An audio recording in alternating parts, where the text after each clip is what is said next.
Good evening, everybody.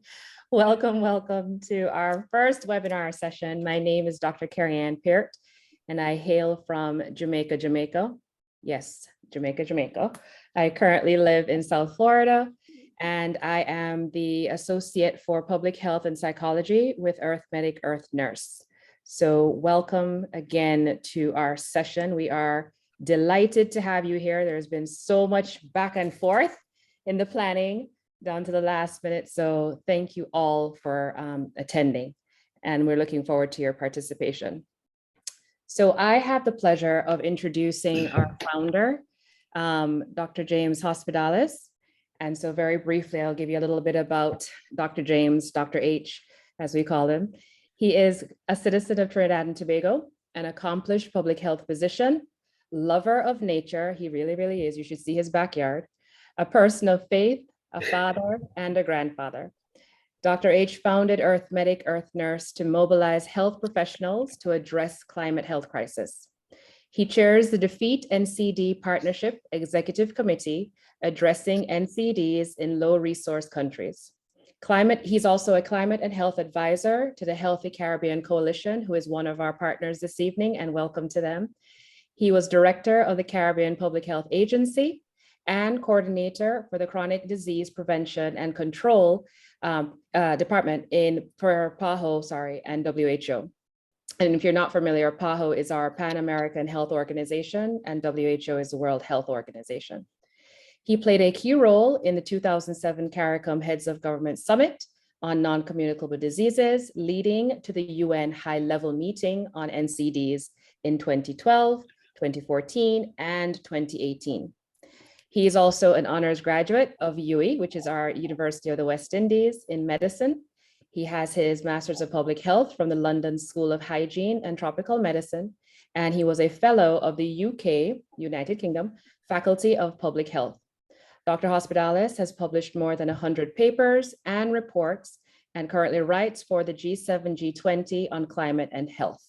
So, welcome to our founder, Dr. Hospitalis. I'll have you kick us off with things.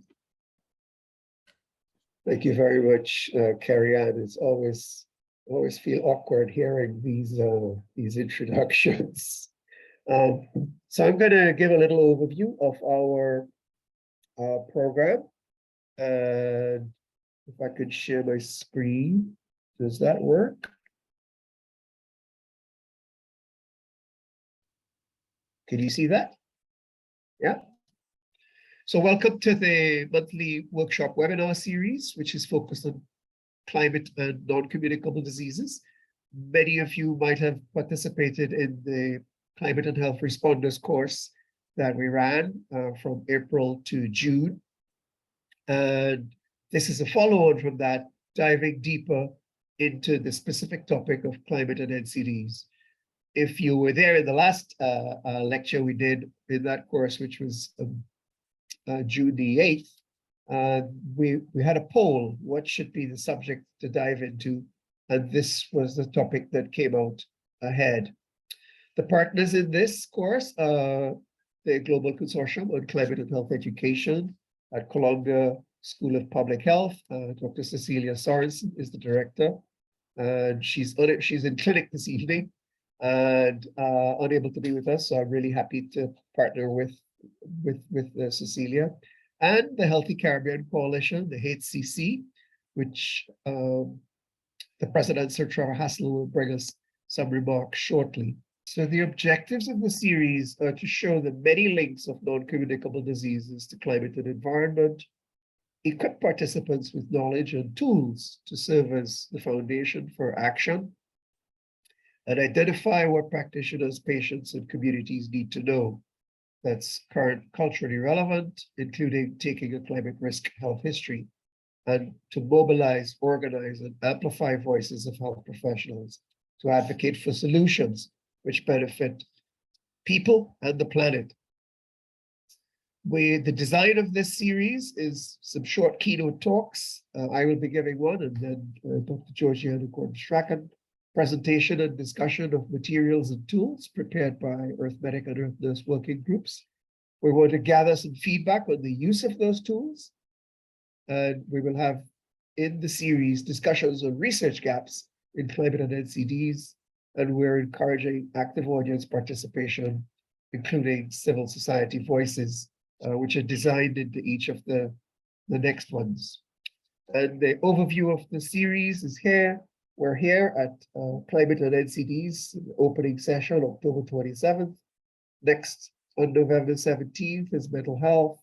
Then we skip December, then January, cancer, cardiovascular in February, diabetes and obesity in March, respiratory disease in April, just about this when the Sahara dust starts to get really bad. And we will have a session on commercial determinants of climate and NCDs in May of next year. This is the framework that we're sort of using overall, ideas and tools, how we use them, and monitor and evaluate and sustain them. So thank you very much for that.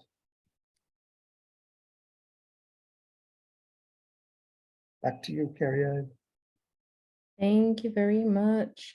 So as Dr. Hospitalis just mentioned, we have some partners that are here with us who are also going to give remarks. We will have Dr. Hospitalis introduce Dr. Georgina Strachan, who is representing, how am I blanking? UWI Bodham. UWI, right? She's also from University of West Indies. I have so many partner names, pardon me, folks, in my head.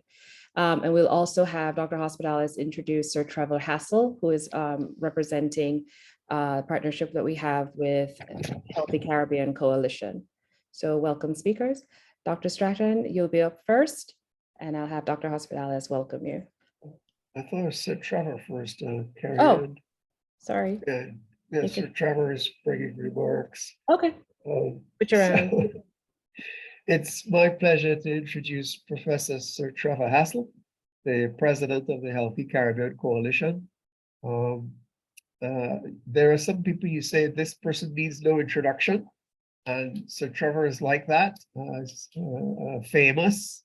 So it's my turn to embarrass him in Caribbean circles. And his organization, I had the pleasure of being involved in 2008, October, I think it was. So must be getting on to 15 years now, when it was launched. And it's become a recognized civil society stronghouse in the Caribbean. I think it's the only umbrella civil society organization quite like that. Sir Trevor is a cardiologist by training and profession, and I'm really pleased that HCC is partnering with Arithmetic and Columbia University in this series. Sir Trevor. So thanks very much indeed, James. That's very kind and generous of you. And what I'd first like to do is to begin by congratulating the lead host, Arithmetic Earth Nurse, for conducting this series of workshops on Caribbean climate and health. Climate change is increasingly gaining political traction at the highest level in the Caribbean, with increasing awareness of linkages between health and climate change. The relationship between temperature change and non-communicable diseases is one of particular concern to Caribbean countries, given the significant morbidity and mortality from NCDs and the tremendous vulnerability to adverse climate conditions of Caribbean countries. The impacts of climate change have the potential to worsen the NCD epidemic and frustrate efforts of Caribbean governments to meet the global, regional, and national NCD targets. The HCC has responded to these concerns by producing an infographic in 2016, which showed the linkages between climate change and NCDs. Subsequently, we hosted the first Lancet Countdown event in the Caribbean to officially launch the Lancet's 2019 report on health and climate change, ensuring that the health of a child born today is not defined by a change in climate. And 2 years later, we co-hosted a conference on climate change and health in small island developing states with a focus on the Caribbean, out of which I take much pleasure in saying that Earth Medic, Earth Nurse might be considered to have had its origins. The HCC has for some time recognized the interconnections between climate change and health. And we see them as two of the most pressing challenges facing the Caribbean region. We subscribe to the view that climate change and NCDs are two defining challenges of the 21st century, presenting an existential threat to the Caribbean, requiring appropriate action by political leaders and the people of the Caribbean. In an HCC internal report produced, now I think it's some 6 years ago, a significant number of policy recommendations were identified to address NCDs and climate change in the Caribbean. Some of these recommendations included climate change adaptation and mitigation, multi-stakeholder actions, enhancement of local agricultural systems, educational and communication strategies and capacity building, and the development of case studies to better understand the impacts of climate change on NCDs in the Caribbean. Going forward, building on our prior activities and initiatives, the HCC acted as a convener, as an advocate, and a champion, will seek to contribute further, together with our partners, to action on climate change throughout the region, bringing to that discussion the linkages between climate change, NCDs, and health, and the role of civil society. I look forward, as I make these few comments, to a really successful workshop in an area of concern that is quite significant for us in the region. Thank you very much.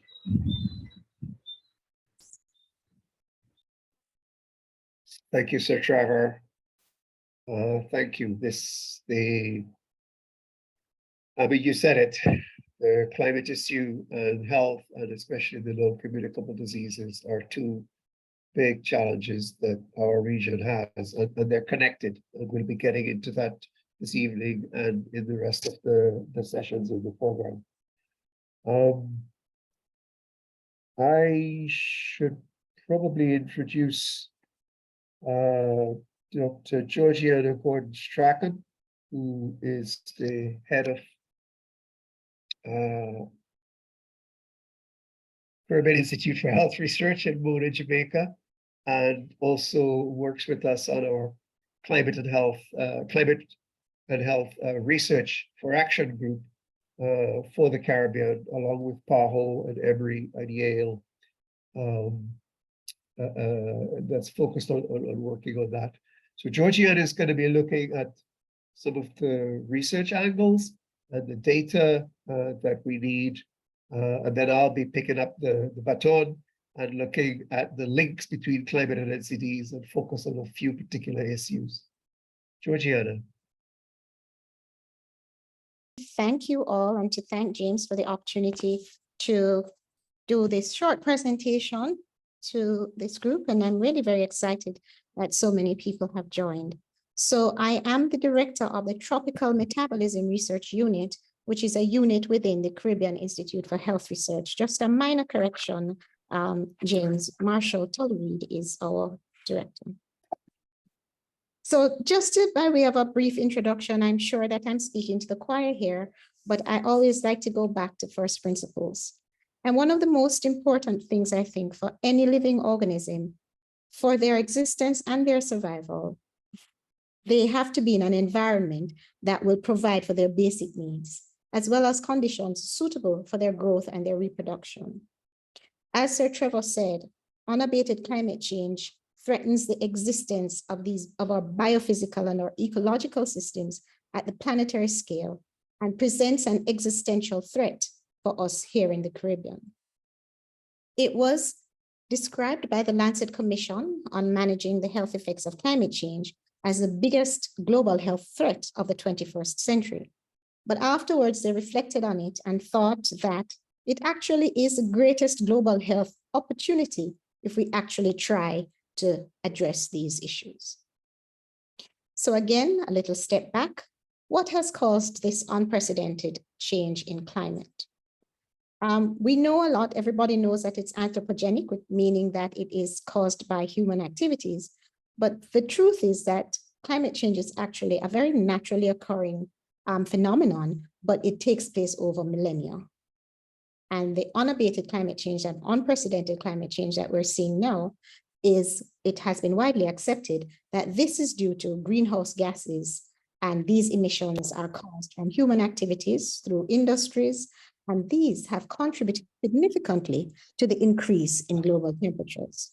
So the biggest culprit in this, as you all know, is the increase in greenhouse gases. And these include, among others, carbon dioxide, nitrogen dioxide, and methane.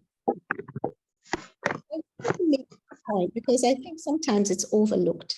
And this point is that the greenhouse gases actually have very long lasting effects. So for carbon dioxide, for example, it has increased by 40% over the last century, but its residence time in the atmosphere will be up to 1,000 years.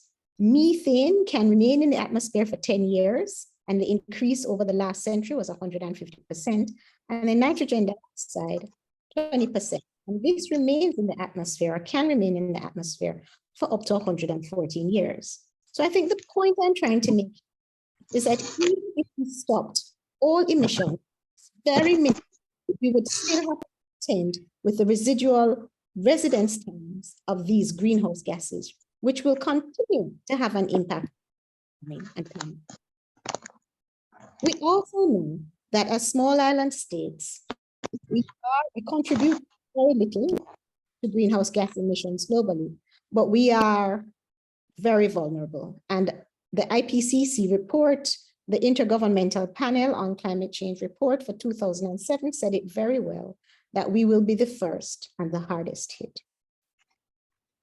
So what has been predicted for climate change for the Caribbean?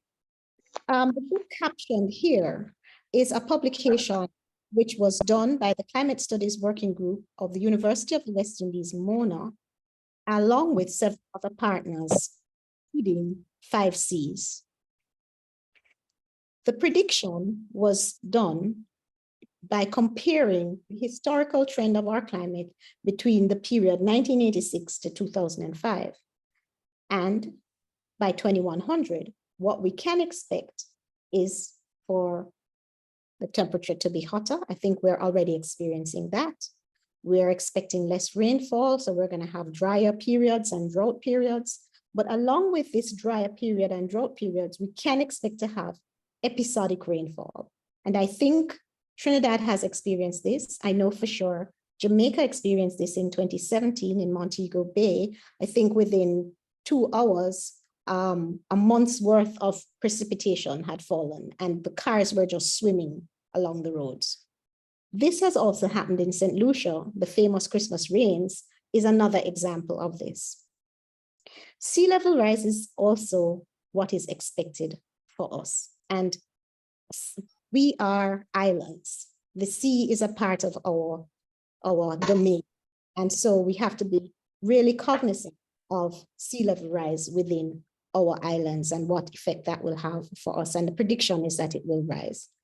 And so not predict more hurricanes, the prediction is that we will have more hurricanes with categories 4 and categories 5. So we will have stronger hurricanes, even though we won't have more hurricanes.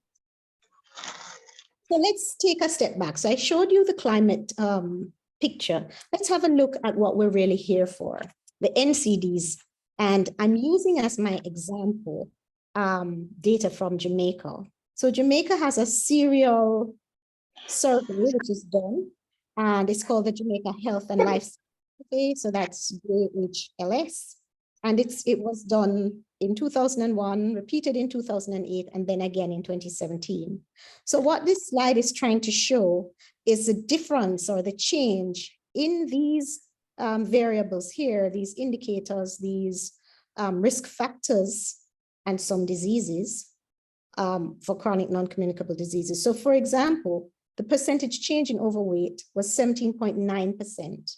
The percentage change in hypertension was 50.7%, and this is comparing 2001 to 2017. For obesity, the change was 46.7%, and for diabetes, about 41%. So I think I've shown you that we have a problem, and Sir Trevor and Dr. Hospitalis James will tell you that among our leading causes of death within the Caribbean, NCDs are among the top 5. Okay, so we have a serious problem here. So I'm going to do a brief review, a kind of a whistle-stop tour through the literature. I've been careful to choose a few examples because I don't have a lot of time, but there's a lot of literature around this. And if you would like to explore it some more, I can probably help you with finding some key terms that you could put in PubMed, and a lot of reports, lots of literature would come up.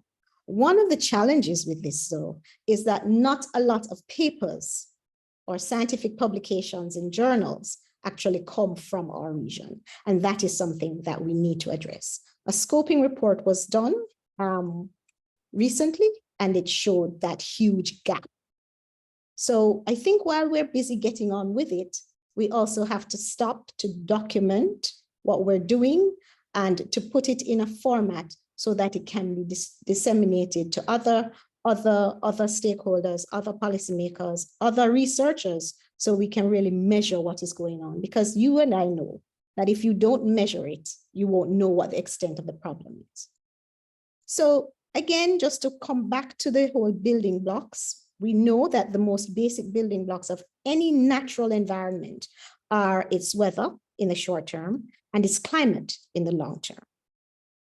So using that framework, I have looked at the select impacts of climate change on health, and I'm trying to use a life course approach. Now, in this life course approach, I have documented the most common conditions that are reported in the literature, and some of them are not NCDs, but I will go through them anyway, and then the examples that I will give from the literature will be examples for NCDs. So for pregnancy and pre-birth, extreme events, neural tube defects, and preterm birth. For childhood and early life, diarrheal diseases, asthma, and malnutrition. For adolescents, air pollution due to exposure, and this may lead to NCDs later on in life. And there's also work around injuries and self-harm, which is associated or has been associated with weather variability or changing climate. Within the adulthood and middle-age period, there is a threat that the rise in temperature will cause a reduction in labor capacity and labor productivity, leading to losses in jobs. Injuries and displacement from climate extreme events and other forms of displacement, such as migration, or there's a new term, not so new, climate refugees, where you live becomes untenable for your living, where your basic environment is not providing for your basic needs, then you move. You're not naturally, human beings will move out to try to find a better place to live. And of course, this is where the chronic non-communicable diseases for adults and middle age, where these sit. And then for the elderly, there's cardiovascular diseases, and there are reports about kidney disease, and of course, heat waves. So let me start with just a few examples. So if we look at pregnancy and pre-birth, research done by Shashar and his colleagues on preeclampsia and eclampsia. And preeclampsia and eclampsia are what are called hypertensive disorders in pregnancy. They studied a cohort of 31,000 women, and their research concluded that for women whose gestation occurred during spring or summer months with elevated temperatures in the first third in the first and the third trimesters above the median interquartile range of average temperature had an increased risk of preeclampsia. I know that this is hard to read and hard to say because it sounds a little convoluted. But what I would like you to focus on is I want to focus on two things. The first is that one of the leading causes of maternal mortality is actually hypertensive related disorders in pregnancies. And these actually include preeclampsia and eclampsia. And this is for the Caribbean. And the second that I would like you to pay attention to is that based on this, Caribbean pregnant women may be vulnerable to climate change, and that this increase in temperature could affect our maternal mortality ratio and actually increase our risk of preeclampsia, especially if we're exposed to elevated temperatures during our first and third trimesters of pregnancy. The next example that is around pre-birth and birth is one that I really like to use because it comes from Jamaica, and it is looking at neural tube defects after Hurricane Gilbert. So what was found was that after Hurricane Gilbert, there was an increase in incidence of live births with neural tube defects. So spina bifida, for example, was one. And this occurred 11 to 18 months after the hurricane. So the conceptions of the affected babies coincided with the rise in megaloblastic change. And also, it suggested that there was a widespread drop in dietary folate intake, and this was thought to be due to the hurricane basically decimating our green vegetables, fruits and vegetables, and access to that. So a case study was done, 17 affected mothers compared with 51 unaffected mothers. And the conclusion was that the temporary increase in neural tube defects was associated with a diet comparatively low in folate in the periconceptional period, and suggesting that the dietary level of folate that was available failed to protect the women and their babies, well, the babies really, from neural tube defects. Now, as we move on to childhood and early life, what we are experiencing now in the global crisis, especially with Ukraine being a part of the breadbasket of the world, there has been a reduction in global crop yields for major crops. So maize, winter wheat, spring wheat, soybean, and rice. And it is projected that on the global scale, this reduction in crop yields will increase the risk of childhood malnutrition. Now, we know that in the Caribbean, we're very dependent on wheat and rice, which most of us, except for Ghana, import. We've seen such a fall. We've done so well with childhood malnutrition within the Caribbean. Jamaica, for example, the last data that I was able to find for 2019 had this as low as 1%. But the challenge with this is that severe malnutrition or famine exposure in childhood shows up later in life as cardiometabolic non-communicable disease, right? And this has been shown through a systematic review by Kelsey Gray, but also from work that was done at the Tropical Metabolism Research Unit. The other thing that we have to bear in mind is that a lot of children are susceptible to air pollution, and they also have asthma. And as the climate becomes drier, we can expect more droughts, and we can also expect that we will have an increase in air pollution and particulate matter. During the adolescent period, the most important finding that I could pull was in relation to injuries and self-harm. So Parks et al. Found that whenever there was an anomalously higher temperatures or warmer temperatures, this was associated with an increase in injuries in the adolescents. In adulthood and the elderly, the same thing was shown, that there was an increase in injuries, and some of these injuries were intentional, which included self-harm, but some were also unintentional, which included things like falls, blunt object injuries from machinery, penetration, and poisoning, and these were shown to be significantly increased only at high temperatures. We spoke a little bit before about heat stress and labor productivity, and it is expected that with global warming, we will have an intensifying of heat stress and this will become an occupational health issue. Now, a study done in China by Liu et al. Showed that with 3 to 5, that they would expect an increase of more than 3 to 5 degrees Celsius by the end of the century using wet bulb global temperature technique. So you don't have to know about that. What I want you to pull from this is that their results showed a decrease in labor capacity by more than 47% for both heavy and lightweight work in southern and eastern China. What this means is that people will not be able to work for the usual 8 hours. And this will cause, if we do not diversify our job opportunities, loss of jobs, and this leads, as we know, to increased stress and sometimes mental disorders. Spend a lot of time on that. I think we're already convinced that there's a connection and a linkage. But I want us to look for just a minute on chronic kidney disease and the study that was done by Zheng. And what he did was, he did a nationwide cohort study using the National Health Insurance data from Taiwan.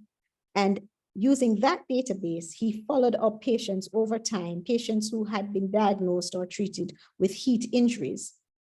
And he compared that with a non-heat injury group. And his findings showed that the proportion of those who developed chronic kidney disease in the heat injury group was almost twice that of the control group. And this shows that the risk of developing end-stage renal disease was also significantly higher among those who had actually had a heat stroke. Okay. Now recall that this is one exposure event that they were following up. So in October 5 last year, 5 to 8, and so Trevor spoke about this, we had a lovely conference on climate change and health, and we focused on the Caribbean, on small island developing states, but on the Caribbean. We had more than 25 partners being a part of this. And one major output of this conference was looking at where are the research gaps and developing an agenda for research action for climate change. So I'm just going to close off with the priority areas that were identified, because we ended up with 19 priority areas. So I'm going to pull from these priority areas the 4 domains.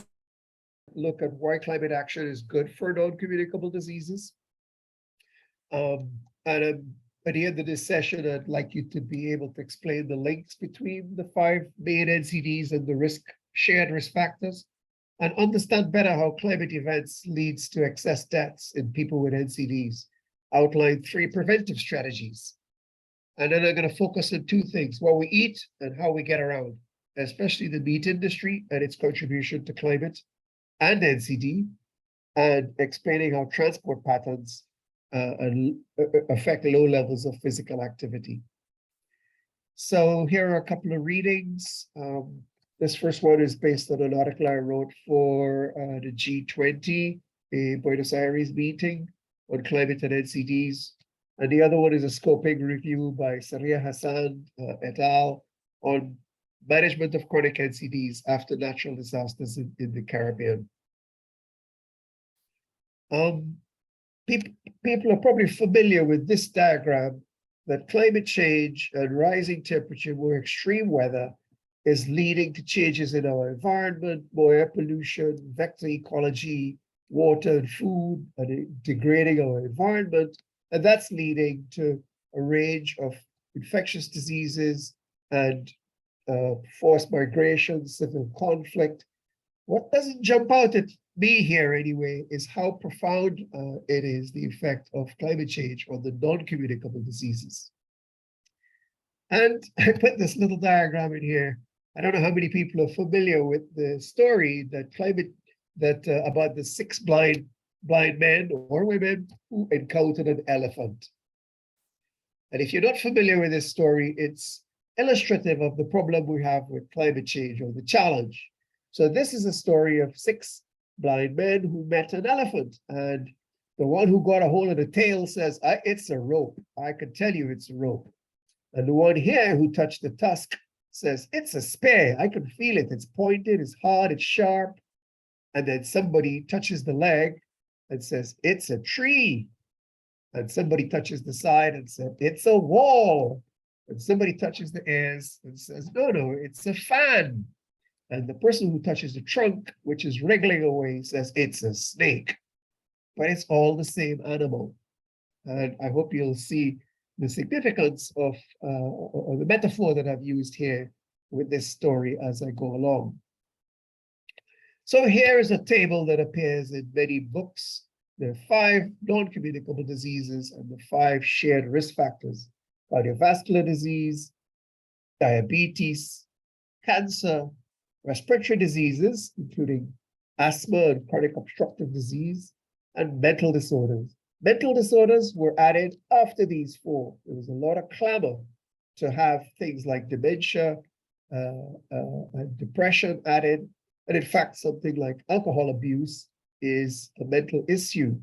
And then here are the risks: harmful use of tobacco, alcohol, harmful use of alcohol, and all forms of tobacco use are harmful, poor diet, physical inactivity, and this was a risk that was also added after the original 4, air pollution. Now, the doctor and the nurse perhaps are seeing these results up here: the patient with a heart attack, the person in a diabetic coma or attending the chronic disease clinic, somebody who has cancer may have to deal with a surgeon, respiratory problems, asthmas and allergy, a lot of family medicine involved there, or as has happened in my family, you end up in hospital with asthma to get a relief. And you have your mental disorders, including dementia, where there's a lot of evidence that air pollution and living close to traffic gives rise to more dementia. And over here, you have the risk factors that I just touched on.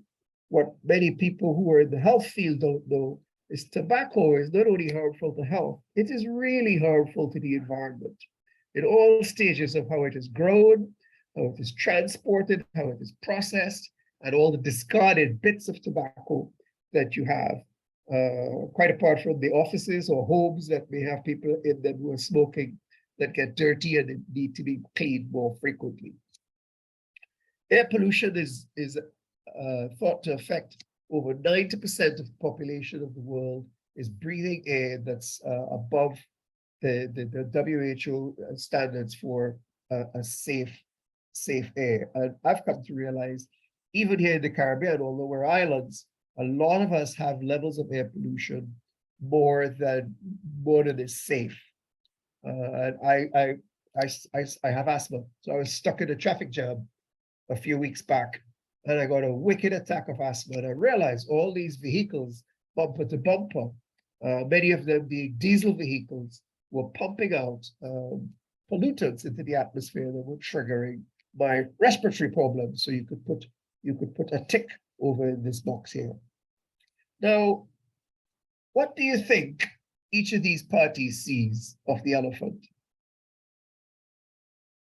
The physician or the nurse is seeing the disease, the asthma, the cancer. The epidemiologist, I used to think of myself, I still do, as an epidemiologist or public health person, shouldn't have a pipe. No, I shouldn't have chosen this image. But they're looking at the trends and the risks and what's getting worse and what's going up and what's going down and what's causing things. And the environmentalist is saying there is no planet B. We're gonna stop these problems with the greenhouse gases going up and the destruction of nature. They're all seeing a different part of the elephant. And part of what we're interested in this webinar and in Earth Medic and Earth Nurse is to get people to come together more and see that the disease process is influenced by risk factors, and the overall situation of the planetary conditions are driving those risks or multiplying those risks. This is the paper I referred to a little while ago that for the G20 Buenos Aires meeting, I did a piece on climate change and NCDs. It's two sides of the same coin. This was written together with then Prime Minister Dr. Timothy Harris of St. Kitts and Nevis. And they're both typified by overconsumption of food, fossil fuel, tobacco, and alcohol. But that might suggest that the individual is to blame, that they can change their habits. And a lot of health promotion and health education is directed at that. But I put in brackets here, the very important drivers of these things are the social and commercial determinants. WHO has opened up a line of work on commercial determinants. I represented HCC at a meeting earlier this year on that. And one realizes that big food, big oil, big tobacco, big alcohol, they use the same tactics. They use the same tactics in their marketing and in causing doubt about the strength of the evidence and so on. The second point I want to focus here is the excessively large number of deaths among people with NCDs in the months after extreme weather events. One of the most well-documented cases is Puerto Rico after Hurricane Maria, where the official death toll was 64. Hear what I'm telling you, 64. But several studies that were done showed that the numbers of excess deaths over above the baseline in the months that followed were many multiples of 64. Some estimates as high as 1,000, some as high as 2,000 excess deaths. And one study looked at what were the reasons for those excess deaths and found it was primarily among people who had non-communicable diseases. Diabetes, heart disease, renal problems, where you lack access to service and you have reduced availability to medicine. This is something we need to study better in the Caribbean. There's a tendency for the disaster to occur. The national authorities mobilize, SEDEMA mobilizes, Caribbean Disaster and Emergency Management Agency. PAHO mobilizes, and you get the headline, 13 people died in the floods and the landslides, but nobody is counting or we're not publishing what happens in the months afterwards. So we need more research to document that vulnerability because that tells the true story. What can practitioners and patients do? Well, being aware of the vulnerability of people with NCDs is one.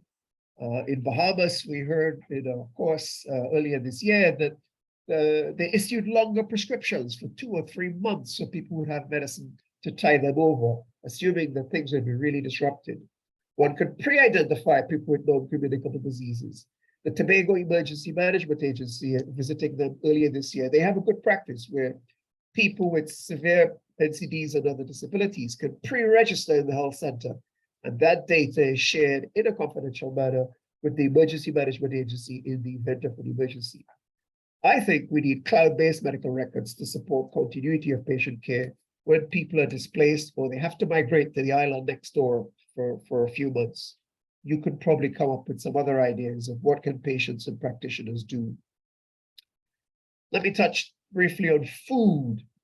The erosion of agriculture as more storms and drought damage coral reefs, undermine food and nutrition security in our small island states. And it's leading to more consumption of cheap and low quality imported food. That's the hypothesis.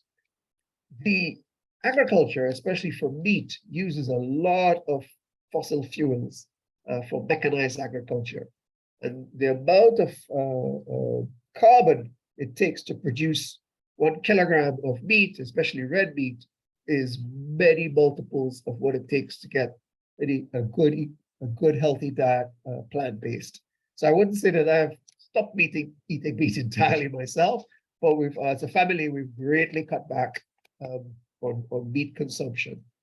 And this is recently released publication, very scientifically sound, on optimizing athletic performance with plant-based nutrition, published in 2022. And this is a really good piece of work if you want to look into something like that. So it's not just for ordinary people, athletes, top athletes in the world that do extremely well with plant-based nutrition.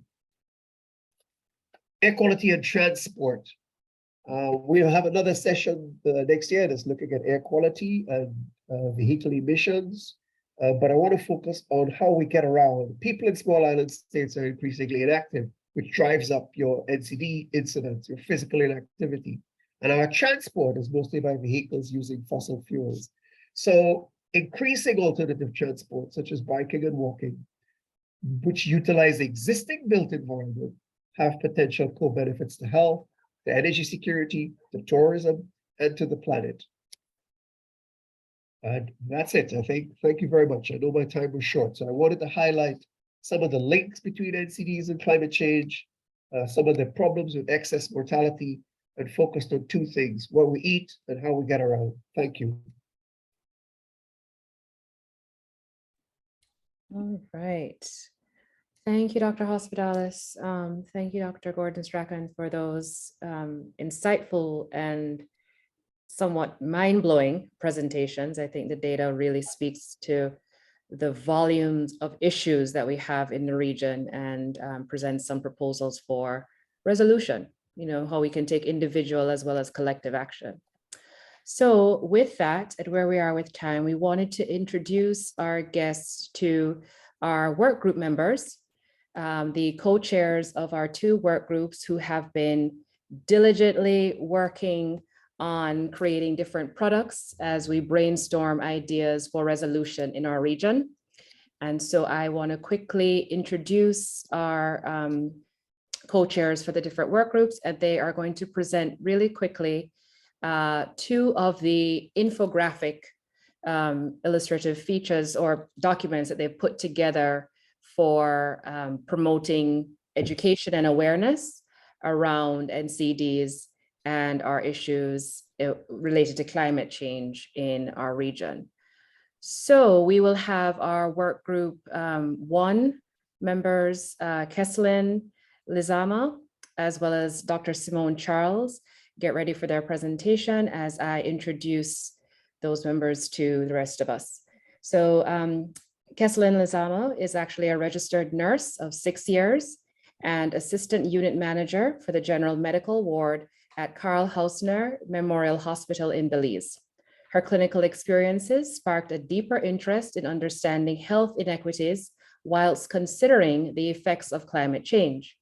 She is a working group member for the World Organization of the Scout Movement's Earth Tribe Coordination Project, focusing on educational methods, and she also co-leads our work group efforts for the webinar series.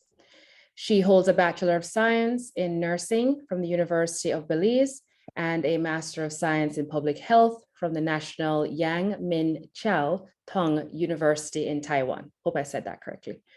Her co-chair is Dr. Simone Charles, who is a clinical associate professor in the Department of Environmental Health Sciences at the University of Michigan.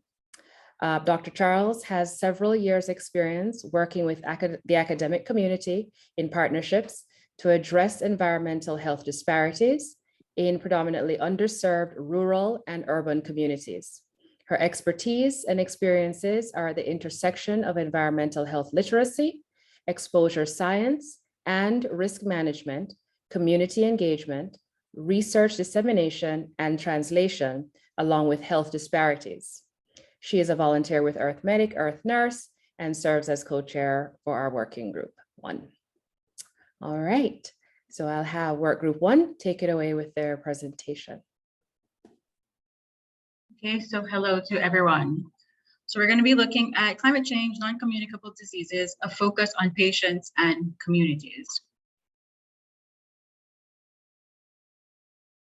So just to go over our overview here, we're going to be looking very briefly at climate change and the NCD basics. We're going to talk a little bit about what you can do personally, what you can do as a community, and we will be sharing with you some tools in the forms of bookmarks that we've organized together with our work group. So as Dr. Gordon-Strachan and Dr. Hospitalis went over quite well, we already know the drivers of climate change, and we already know some of the major effects that are occurring, and we know some of these are very prevalent in the Caribbean and that we are at risk for it, especially because of our vast surroundings with water.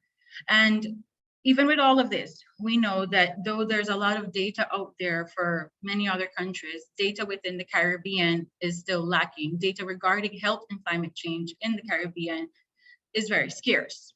But even with that, we understand and we know that the underlying determinants of climate change and NCDs overlap substantially, and that vulnerable populations are indeed hit the hardest. But with this, we can also look at individual and community level policies and programs that aim to reduce NCD levels and tackle climate change would be very helpful, and helpful in a way that's going to help to push us towards managing climate change more effectively, and also able to help reduce our burden of NCDs. And when we know where our vulnerabilities lie, we can do better. So in looking at personal actions to reduce NCD risk from climate change, there is a wide array of things that we can do. A lot of these are linked directly to battling those comorbidities that we have, ways to keep ourselves very healthy. So of course, drinking water is one of those large things that you could do for yourself, keeping yourself hydrated as global temperatures rise. We want to look at reduced waste burning because of its connections with air pollution, as well as its connections with, polluting ourselves and what it does for the environment as well. Keeping updated with the weather is also very important. If you know what today's UV rays may look like, if it's going to be heavy smog outside, you can coordinate your activities to reduce your exposures. In using less fossil fuels, we help to reduce our dependence, and it helps us as well to be able to figure out what alternatives there are. In seeking medical checkups, we're looking after our health. We're ensuring that we know what our vulnerabilities are. If I'm diabetic, if I'm hypertensive, I have high blood pressure, if I have problems with heat exposure, I'm prone to fainting. These are things that I want to be aware of, and these are things that I want to discuss with my healthcare provider. Of course, walking and exercising more. There's a lot of research that's already been done on that that coordinates that helps to coordinate all our activities so that on a whole, we're reducing all of our exposures and our risk for NCDs. Using sunscreen to help protect the skin from cancers, to help protect ourselves from all those extra rays we're getting. Limiting our outdoor exposure is going to keep us from being exposed to all these different types of air pollutants that can get us. It's also going to help to keep us away from chemical pollutants that are as a result of industrialization. In voting is one of the biggest things that we can do as an individual, because it allows us to make our voices heard for policies that are focused on, and education. Of course, we must share it widely so that everyone can be more knowledgeable of what's happening.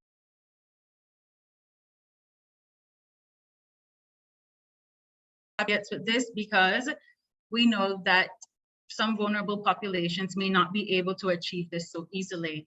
Healthcare access might not be easily done for somebody who doesn't have the money to be able to go to a good clinic, or if they live very far. And so these are things that we have to take into consideration as well. So again, that puts more focus on closing the gap for health inequities throughout the Caribbean.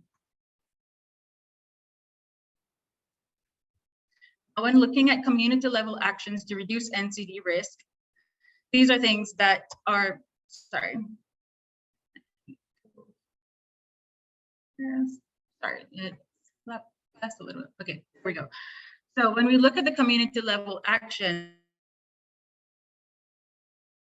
we know that you can live as green as you want. You can make sure that you buy all the right things that are least impactful to the environment. You can make sure that you turn off your lights at home. But we know that the impact that this is all going to have on climate change is going, my PowerPoint slide. Okay, here we go.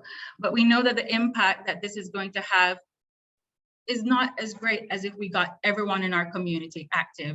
So local gardening and composting by teams is something that's going to help us tackle that. It's going to help to reduce our dependence on the larger food systems. We want to make sure that crime reduction is also very important. You can have beautiful parks to go, nice green areas for you to go and exercise, but if the crime in your community is very high, the likelihood of you going out to exercise is very slim. So you want to make sure that crime reduction is a part of our strategies.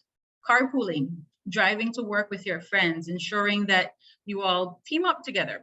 It's going to save you on gas, especially since we know that's gone up quite a lot lately.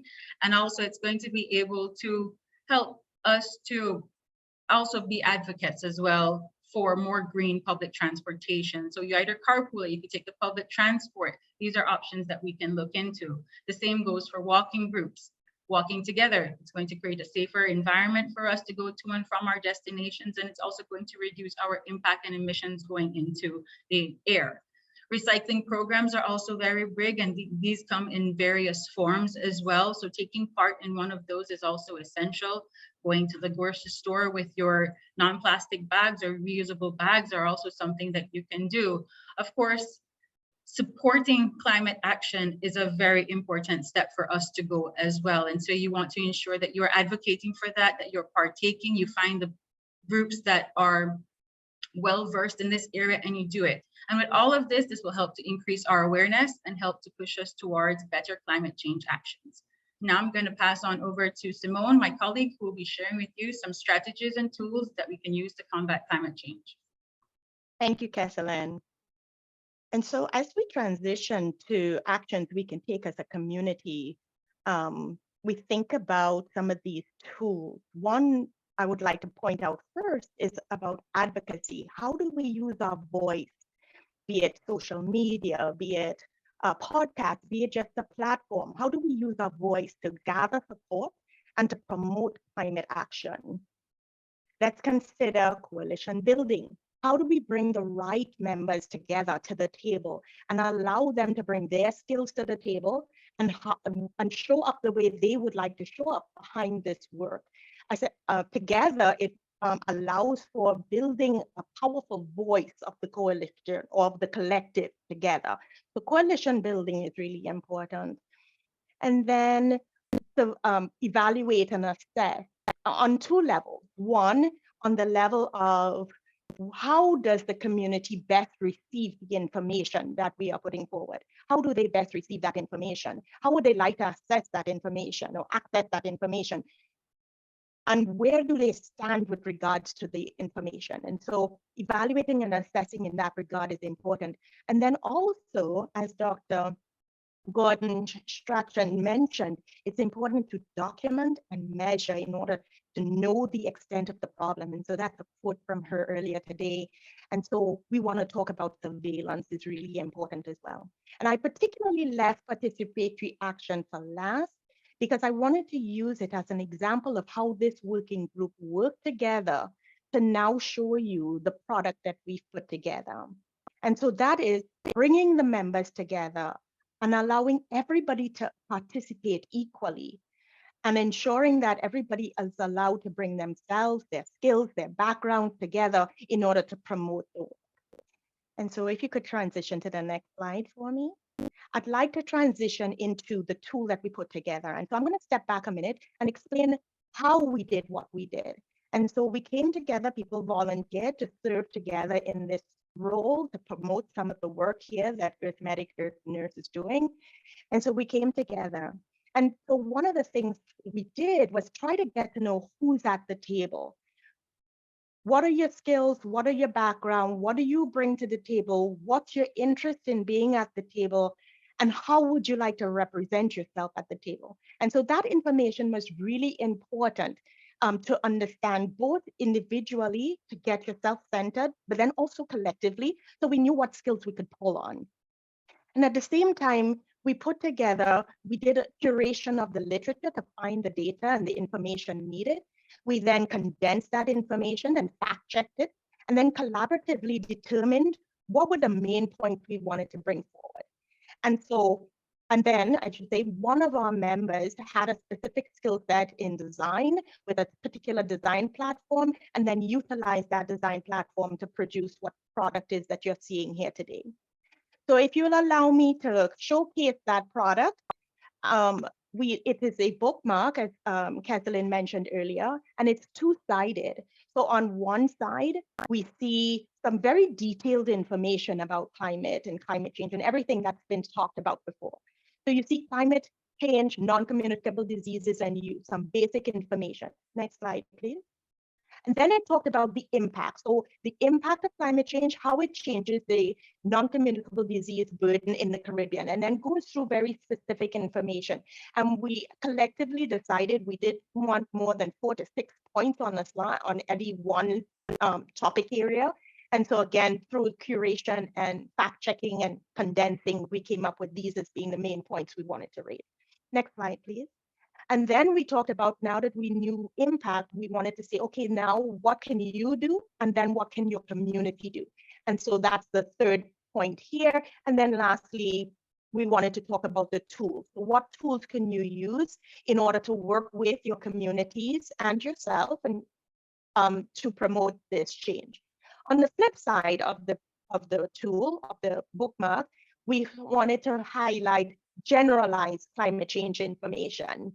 And so we talked just about what is climate change in general. So before you could take action, you need to know the what before you can do. You need to know the what before you can do the how. And so we wanted to make sure one side was about the what. And so what is climate change? How do you do climate action? What does it look like in the region? And then who's the most vulnerable specific to the region? So thank you for allowing me to showcase our product, and it can be used in communities and among all of your constituents. And we'd love to get your feedback later on what it is and how well it might work. So thank you for that. So the next slide, please. We'd like to, at this time, do a poll to find out just how well our presentation has sat with you and the information. So our first poll question is shown now on your screen. When considering your community, which of these tools do you think is most important, or where do you think your starting point would be? And keep in mind, there's no right or wrong answer.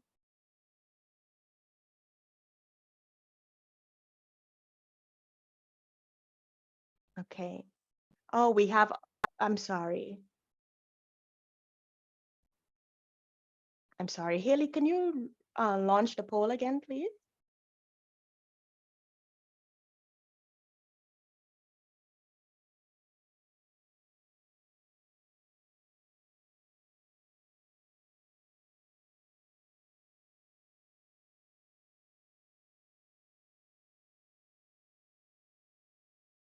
Okay, I see only one person's added, but I think this was, so I'm gonna jump to the second question.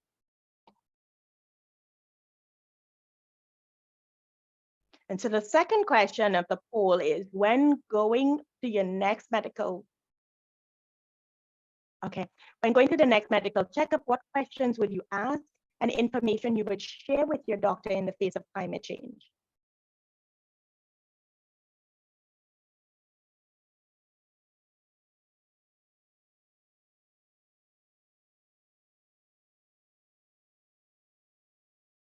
Thank you so much for answering.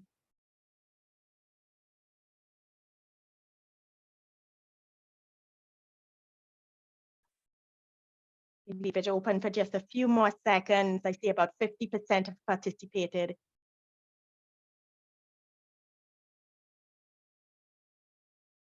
It's okay.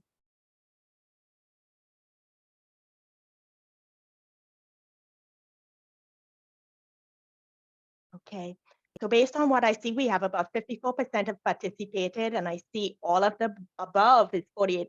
Most of us feel like we should mention all of these things. And again, no answer is right or wrong, but it is good that, you know, most of all of these points are important points to address with your doctor, because all of them are important in one way or another. So thank you everyone for completing the poll questions. And so at this point, I'd say thank you. Thank you for your attention today. Thank you to Earth Medic and Nurse and Columbia School of Public Health for the opportunity to participate in this session. And of course, the hard work of Climate Change and Health Work Group #1. Thank you to all the members, some of who are on today. So thank you on behalf of myself and Kathleen. Thank you so much for that. So we have one more presentation to close us out from our work group members in work group 2. And just really quickly, as they're loading their presentation for us, I'm going to let you know who they are. So our co-chairs for work group 2, Dr. Desayev Bryce is from Haiti. She's a medical doctor with more than 70 years as a public health professional. She began her career as a clinician in the private public sector, then was quickly recruited by international organizations like PAHO and WHO and management sciences for health after her master's as a consultant dedicated to strengthening health systems and services in several areas, including blood safety, healthcare technologies, drug regulation, infection prevention, and control, and has a focal point for rehabilitation. She is particularly active in capacity building and has a master's in transfusion medicine and will be completed in November, a postgraduate study in global health supply chain. She is an alumna, of the Light University of Haiti and Lee University in Belgium. She is also an advisory board member of the Organization of Women and currently co-chairs our work group 2. Her co-chair member is Mr. O'Brien Murray. So let me introduce O'Brien to you. O'Brien currently works in sectors of environmental health as a ranger of the Guyana Mangroves Restoration Project, where he mitigates the coastal flooding areas and sea level rise issues, which we face a lot in the Caribbean, as we spoke about earlier. He is in his final year of his Bachelor of Science degree as a student in environmental studies at the University of Guyana and has a deep interest in environmental justice. So thank you, work group 2, and you can take it away. Good evening, everyone. I hope everyone is in excellent health. You will be educated on the content working group 2 have produced as it relates to climate change and health, a tool that focuses on the Caribbean. Next slide, please. The structure of the presentation is as follows. Objectives, general information, help practitioners should know about climate change and health. Development process of infographic tool, infographic content or structure, and key points help practitioners should know. Eddie, may you please place the link to the infographic in the chat? Thank you. Next slide. The objectives are present an practitioner and out that focuses on the Caribbean. It's a tool produced by working group 2 of arithmetic partners and how we develop this tool. Next slide, please. I now invite everyone within seconds to answer the poll question. Do you have a role to play?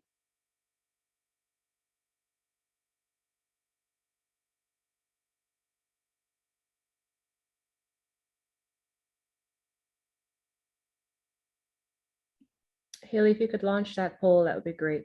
Thank you.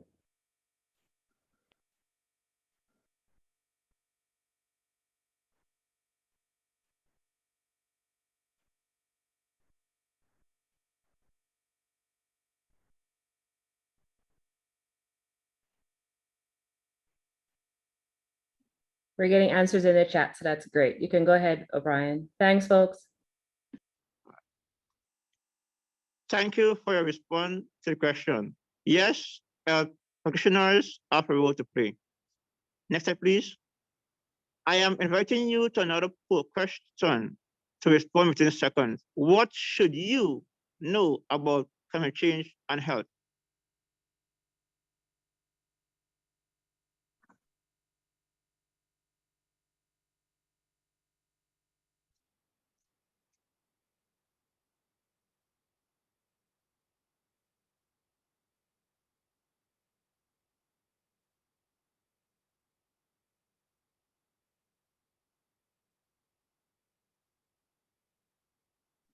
I'm seeing some awesome responses. So knowing who the most vulnerable groups are, how to prevent some of the poor health outcomes, understanding the relation, better understanding of the relationship between the two, I believe is what Winston is saying. Thank you for your response to the question. Next slide, please. There are three basic types of information health practitioners should know about climate change and health. 1, what is climate change? 2, meteorological risks of climate change that affect human health. And 3, who are the vulnerable groups? I now hand over to Dr. Darcy Bryce, who will continue the presentation. Thank you a lot. Thank you, Brian. Good afternoon, everyone. To move on this presentation, we would like to share with you the process of working group 2 adapt to making this infographic. First of all, we are from many countries from the Caribbean, work efficiently on this document. To maintain communication between us, we use all the communication channels available to us. Email group, WhatsApp, group discussion to contribute and put all the idea together to produce this document. The reading material that provided to us by the health medic, health nurse was synthesized, analyzed, and we extract the information that can adapt to the Caribbean country. We also look at for other resources and we select them wisely from trust platform, produce information about climate change and also non-communicable disease. In our work plan, we have some work session that allow us to make brainstorming about how to filter all those information and fit it to the Caribbean context. We combine the reading material and also the resources selection to have a baseline document. And we are doing a second extraction of those information to produce the product.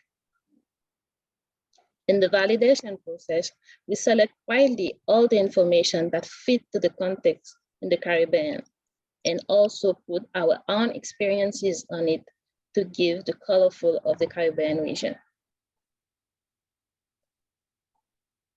As you can see on your right is the screenshot of one of the infographic. This tool is divided in three parts. It's three different tools. The infographic one will help you as a practitioner to know about the information to apply in your daily practice. The second infographic will guide you about action as health practitioners you may take to create system-wide change to affect this issue. And the third tools will help you to prompt and question to ask patients. That's the final document we produce in the working group 2. The first infographic, what a practitioner should know, will help you about information you should know about vulnerable group, what impacts of natural disasters, what medication that increase health risk. And you should be aware also that climate change exacerbates non-communicable disease and affect on children and the physiological changes due to heat and high-risk occupation. The second infographic will guide you on how to take action as health practitioners. You can pledge by integrate climate change health in the policy. You can advocate about promote mass transit transportation. You can help implement also some climate change health educational product in your country. Collaborate with community and community workers. You can lead some research and assist when there are some emergency coming. The third one will guide you in your daily practice. There's a list of questions you can use in your daily practice to link the methodological risk to the clinical area in your daily practice. You can ask the patient for age, address, educational level, employment status. Keep in mind, all those information can help you to link some clinical area to climate change.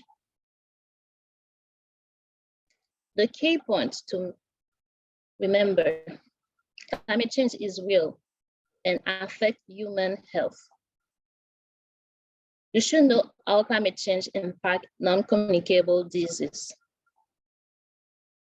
You should identify vulnerable groups, high risk in occupation, recognize the medical condition linked to climate change, because that effect can link to certain medication during some weather event. You can take an adequate patient history that includes questions about the potential development of meteorological risk. Finally, you can involve by take action. We want to acknowledge you for your participation in this webinar. We want to acknowledge also all the working group members for their effort, and a special thanks to Earth Medic, Earth Nurse, to give us and their partners this opportunity to contribute and collaborate in this session. Now we invite you to take this pledge on the discussion in the platform of Earth Medic to begin to take action as health practitioner. Thank you for your participation. Thank you so much, work group 2. Thank you, work group 1. Thank you to our speakers tonight. Thank you to our guests who attended. Thank you all around. I would like to please acknowledge the fact that we've dropped some links. Excuse me, short of breath today. We've dropped some links in the chat. If you could please visit some of those links for further information on the infographics that you saw tonight, that would be great. There's also information about the pledge that we would love to have you all as guests take to, figure out some more about what we do here at Earth Medic and Earth Nurse. It'd be great to have you all on board supporting the efforts of climate change in the region. And we will be following up with you as well with a post-session survey to get some feedback from you, because as we are developing a lot of these materials, we are honestly looking for further feedback for content that you may suggest, and possibly some other ideas for audiences that we could present to as well, because we want to make sure that we are developing materials that are not just easy to access and look good, but are also, things that people will actually be using and can gain further information and connection to resources about. So please go to the link and take a look again at the infographics that you saw tonight that were featured, and render some feedback in the post-session survey once we deliver that tomorrow. Also, Haley has also put some other reminders in the chat. Thank you so much for reminding me, Haley, for CMEs. So we're also offering CMEs for those who are interested. Please check that link as well. The CMEs are going to be issued for folks in the region predominantly, given our issuing organization is the way to put it. So please check that out. If you want CMEs, please fill out the request form and we can get those to you as soon as we can too. We have had a great pleasure in hosting all of this for you, and we do look forward to seeing you all on November 17th, which is going to be our second webinar session, and the topic will be climate change and mental health. So I look forward to seeing everyone and look forward to your feedback. Dr. Hospitalis, any closing words? Thank you all very, very much. Great to see the turnout and the participation. People stayed with us right until the end. So See you on November 17th, and please respond to the post-session survey. Thanks to Colombia, thanks to Healthy Caribbean Coalition. Have a good evening, folks. Thank you, everyone. Have a good evening. Stay safe. Bye. Thanks for coming.